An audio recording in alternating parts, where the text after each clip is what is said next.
Traditional sweet recipes from Malta, available online at www.traditionalmaltesweets.com. Traditional sweet recipes, creating a small slice of Malta that feels like home.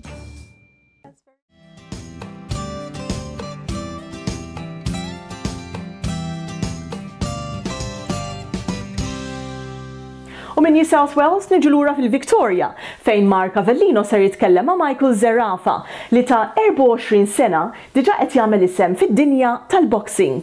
I started as an amateur fighter, just my style. It was very pretty, very neat, and one of the ring announcers just gave me that nickname, and it's just stuck throughout my amateur career, and as a pro, it just everyone's gotten used to it, and now I'm known as the pretty boy. So yeah. So you kind of got that legacy that you kind of lead. Well, yeah, I try. It's definitely not my looks, I don't think. So it's just one of those things that have stuck around, and yeah, I'm just rolling with it, and it seems to be working for me. So I'll just I'll keep it around, I think. You know, like there's been a few Maltese boxers in Australia in particular. What sort of got you into boxing in the first place? I originally started playing footy when I was younger, and I just love the adrenaline rush that boxing gives. It's a solo sport, you know, hard work and dedication that's involved. I just love it, and as soon as I started, I just got addicted, and yeah, I just stuck with it and just tried to be the best in the world and the best I can be. And I've just recently won a world title, so I'm top 15 in the world, and I only just turned 24. So yeah, I've accomplished a lot, and I'm only just starting. So there we go. So you know, when you're sort of going into the sport, you know, what's the greatest challenge for you? You're going from amateur over to professional. It's two different sports. It's still boxing, but it's the way it's set up is different. Amateur is very like fencing the sport. It's a point system, and it's the neater fighter normally wins. As a pro, it's longer rounds, harder opponents, and it's more the tougher opponent wins. There's a lot more involved being a pro. There's more discipline, dedication involved, time. But yeah, like I said, it's two different sports. So your parents, when they first saw you sort of going into sport and then into boxing, what was their kind of response? Because the Maltese, you know, follow sport but don't necessarily play a lot of sport. Yeah.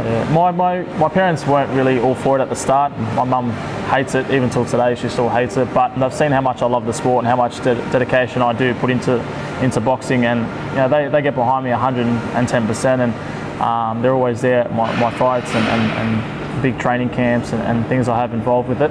Especially my sister and brother as well. They help me out heaps. I wouldn't be where I am today without my sister and my team. So I got to give back. So what makes up your team these days? So I have like my manager, my trainer.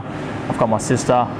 Then you got all the side people, your masseuse, your physio, your strength and conditioning coach, sponsors as well. Without them, you can't really move forward. So Powercore Fitness is one of mine, and I have to thank them because they jump on board and they've been there since day one and believed in me when I wasn't anything. Yeah. So a huge thanks to them, and their facilities are awesome. You've recently won the IBF.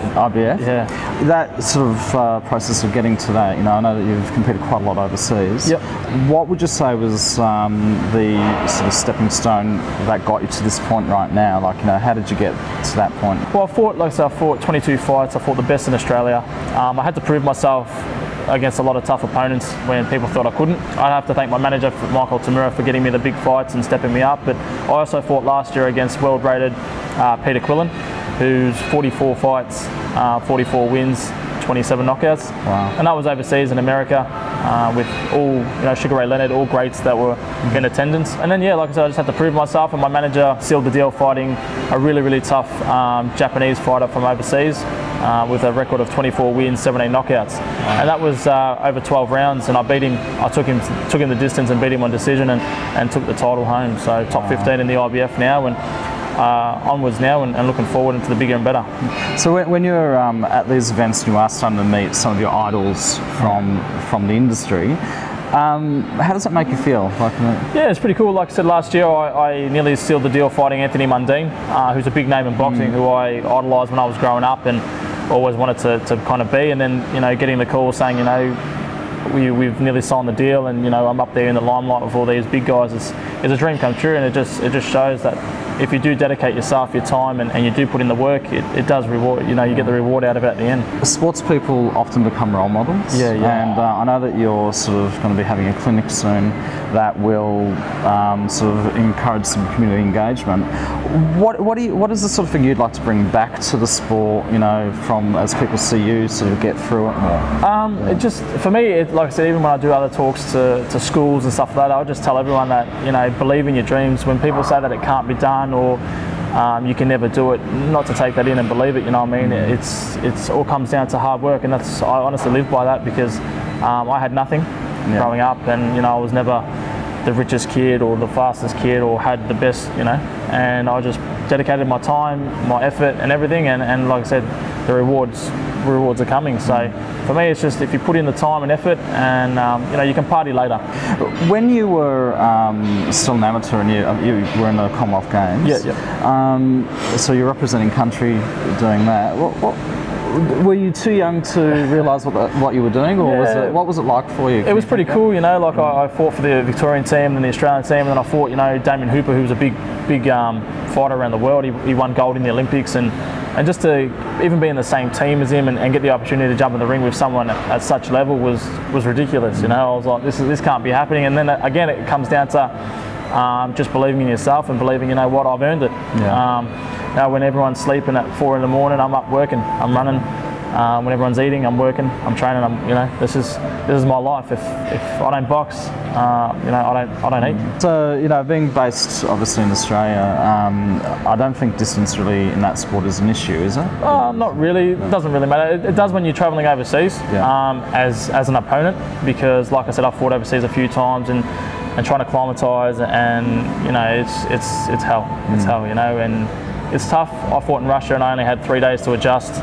Minus 9 degrees, it was freezing, I was tired, but when it comes down to showtime and you're in front of all those people live on TV, there's no room for error and there's no room for excuses. You got to be the best you can be on the night, and if it's not your night, it's not your night, but there's no excuses. There can be no excuses. From your peers in Australia, does that sort of challenge you, you know, when you see people coming up, or is it kind of at the moment you're pretty much...